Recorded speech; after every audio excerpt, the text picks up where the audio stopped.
In this guide, I'm going to show you how you can check your token usage on Claude AI. So the first step is you want to open Claude AI and you want to go to your profile in bottom left corner, and then you want to click on Learn More.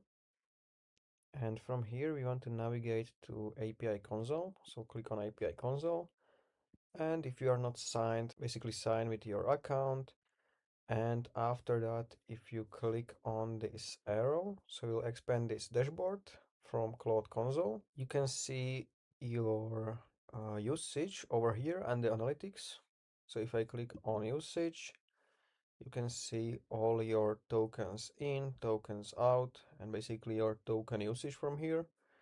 And if you scroll, you can also see some rate limits. And you can also export those data from here. And if you are using Claude Code, you can also check usage for that as well. So it's over here. And from here, you can see your usage. And if you want to check your rate limits, you can also check them on API keys. So if you click on API keys under manage, and from here, if you have API key, you can click on limits. So you can see this is the free tier, and you can see limits per each model. So you have like requests per minute, 5, you have input tokens per minute and output tokens per minute also. And this is basically how you can check your tokens usage.